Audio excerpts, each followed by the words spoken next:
ورحمۃ اللہ تعالی وبرکاتہ. وعلیکم السلام ورحمۃ اللہ تعالی وبرکاتہ. نحمده ونصلي على رسوله الكريم. اما بعد فاعوذ بالله من الشيطان الرجيم. بسم الله الرحمن الرحيم.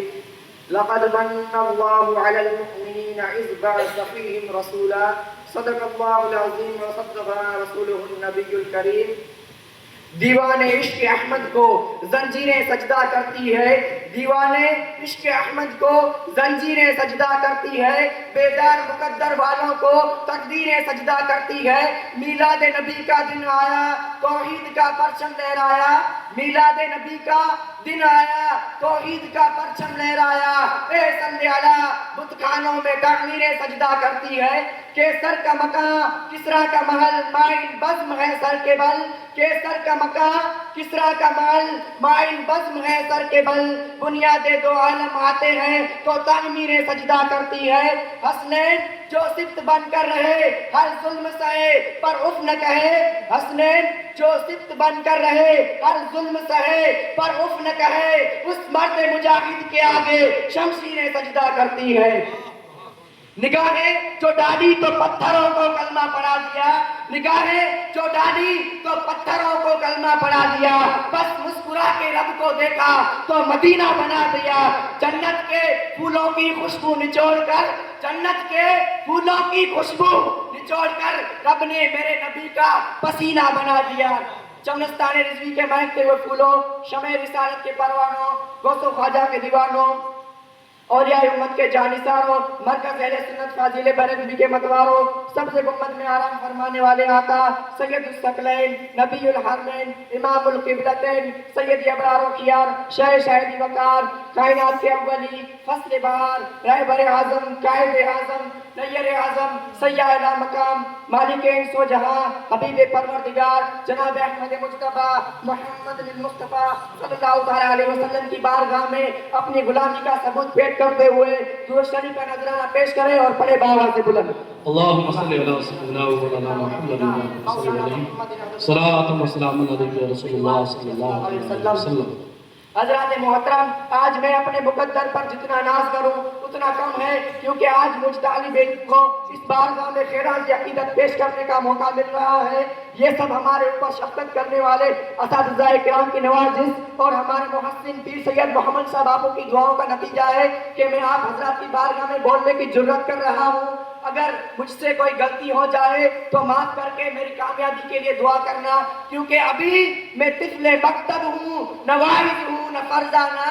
ابھی میں طفل مکتب ہوں، نوائز ہوں نہ فرزانہ. تمنا دل میں گونجی ہے، سنا دوں حق کا فرمانا. حضرات محترم، اب یہ بھی میں نے جس آیت کریمہ کی تلاوت کرنے کا شرف حاصل کیا اس کا ترجمہ یہ ہے: بے شک اللہ کا بڑا احسان ہوا مسلمانوں پر کہ انہی میں سے ایک رسول بھیجا. حضرات محترم، اللہ کا لاکھ لاکھ شکر احسان ہے کہ اس نے ہمیں اور آپ کو بے شمار نعمتوں سے مالا مال فرمایا. ان کی کن کن نعمتوں کا تذکرہ کیا جائے، آپ حضرات جب نگاہ اٹھا کر دیکھیں گے اس کی نعمتوں کا جلوہ نظر آ جائے گا. آسمان اسی کی نعمت، زمین اسی کی نعمت، ہوا اسی کی نعمت، پانی اسی کی نعمت، دانا اسی کی نعمت، کھانا اسی کی نعمت، جسم اسی کی نعمت، جان اسی کی نعمت، چاند اسی کی نعمت، سورج اسی کی نعمت، قرآن اسی کی نعمت، ایمان اسی کی نعمت. حضرات محترم، انسان کی کیا مجال کہ وہ رب تبارک و تعالیٰ کی نعمتوں کو شمار کر سکے. رب تبارک و تعالیٰ قرآن میں فرماتا ہے وَإِن تَعُدُّوا نِعْمَتَ اللَّهِ لَا تُحْصُوهَا، اور اگر اللہ کی نعمتیں گنو تو شمار نہ کر سکو گے. مگر میرے پروردگار عالم کا کرم دیکھیے، اس نے ہمیں اور آپ کو بے شمار نعمتوں سے مالا مال فرمایا، لیکن کسی نعمت پر احسان نہیں جتایا.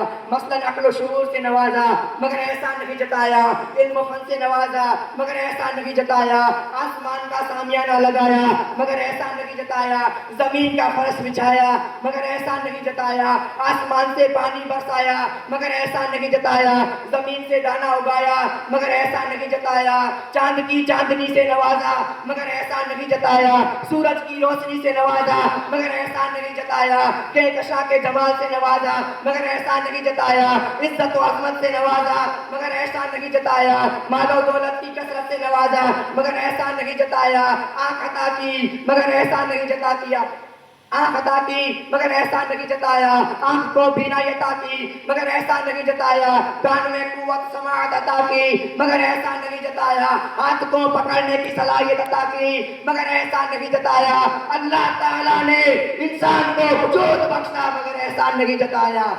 حضرات محترم، یوں ہی رب تبارک و تعالیٰ نے لوگوں کی ہدایت کے لیے دنیا میں انبیاء کرام کو بھیج کر احسان عظیم فرمایا، مگر میرے پروردگار عالم نے کہیں یہ نہیں فرمایا اے لوگو میں نے آدم کو صفی اللہ بنا کر بھیجا اسی لیے تمہارے پر احسان کیا، نوح کو نجیب اللہ بنا کر بھیجا اسی لیے تمہارے پر احسان کیا، ابراہیم کو خلیل اللہ بنا کر بھیجا اسی لیے تمہارے پر احسان کیا، اسماعیل کو ذبیح اللہ بنا کر بھیجا اسی لیے تمہارے پر احسان کیا، عیسیٰ کو روح اللہ بنا کر بھیجا اسی لیے تمہارے پر احسان کیا۔ مگر حضرات یہ سب ذکر کرنا مدینے کے تاجدار کا ہے، دونوں عالم کے مالک و مختار کا ہے، شافی روز شمار کا ہے۔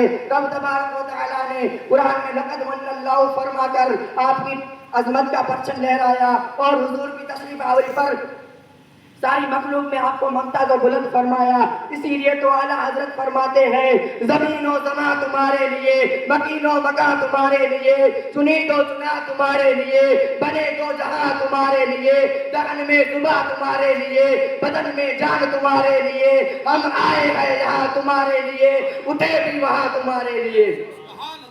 اور ایک دوسرے مقام پر آپ نے یوں ارشاد فرمایا وہ جو نہ تھے تو کچھ نہ تھا، وہ جو نہ تھے تو کچھ نہ تھا، وہ جو نہ ہو تو کچھ نہ ہو، جان ہے وہ جہان کی جان ہے، وہ جہان کی جان ہے تو جہان ہے، یہ کمال حسن حضور ہے کہ گمان نقش جہاں نہیں، یہی پھول خواہ سے دور ہے، یہی شمع ہے کہ دھواں نہیں۔ وما علینا الا البلاغ۔ السلام علیکم ورحمۃ اللہ۔